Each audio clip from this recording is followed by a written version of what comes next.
ਆ ਹਲਕੀ ਤਬੀਅਤ ਦਾ ਨਾਚਾ ਖੁਸਰਾ ਫਰਮਾ ਰਿਹਾ ਵਾ ਕਿ ਇਮਰਾਨ ਖਾਨ ਜੇਲ੍ਹ ਦੇ ਵਿੱਚ ਰੋ ਰਿਹਾ ਵਾ ਤੇ ਵੈਨ ਪਾ ਰਿਹਾ ਮੁਝੇ ਨਿਕਾਲੋ ਮੁਝੇ ਨਿਕਾਲੋ। ਗੱਲ ਸੁਣੋ, ਜਦੋਂ ਉਹਨੇ ਬਾਹਰ ਆਉਣਾ ਹੋਇਆ ਨਾ, ਤੇਰਾ ਪਿਓ ਔਰ ਇਹ ਸਿਸਟਮ ਉਹਨੇ ਇੱਕ ਮਿੰਟ ਲਈ ਵੀ ਨਹੀਂ ਰੋਕ ਸਕਦਾ।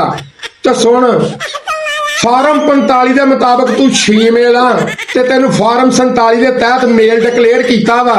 ਦੁੱਧ ਨਾ ਦਹੀਂ ਨਿਰੀ ਯਈ ਪੁੱਤਰ, ਇਹ ਤੇਰਾ ਅੱਬਾ ਹੀ ਸੀਗਾ ਜਿਹੜਾ ਸਵਿਟਜ਼ਰਲੈਂਡ ਬੈਂਕਾਂ ਦੇ ਵਿੱਚ ਹਾਰ ਰੱਖ ਕੇ ਤੇ ਮੁੜ ਕੇ ਅਦਾਲਤਾਂ ਦੇ ਸਾਹਮਣੇ ਮੁੱਕਰ ਗਿਆ ਸੀਗਾ ਕਿ ਮੇਰੀ ਯਾਦਾਸ਼ਤ ਚਲੇ ਗਈ ਆ।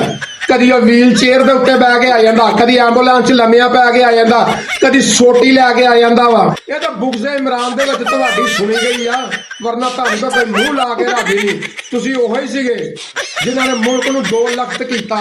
ਤੂੰ ਉਹਦੀ ਨਸਲ ਦੇ ਵਿੱਚੋਂ ਆ। ਮੈਂ ਹਿਸਾਬ ਲਾਇਆ ਵੀ ਖਾਰੀਆਂ ਵਾਕਿਆਂ ਦੇ ਬਾਅਦ ਤੂੰ ਵੀ ਥੋੜਾ ਜਿਹਾ ਸ਼ੋਖਾ ਹੋ ਗਿਆ ਵਾ ਤੇ ਅਸੀਂ ਉਹਨਾਂ ਚੋਂ ਨਹੀਂ ਹਾਂ ਡਰਨ ਵਾਲੇ। ਆ ਸਿਰਫ ਤੇਰੀ ਬਦਦੁਆ ਤੋਂ ਡਰ ਲੱਗਦਾ ਵਾ, ਹੋਰ ਗੱਲ ਕੋਈ ਨਹੀਂ ਹੈ।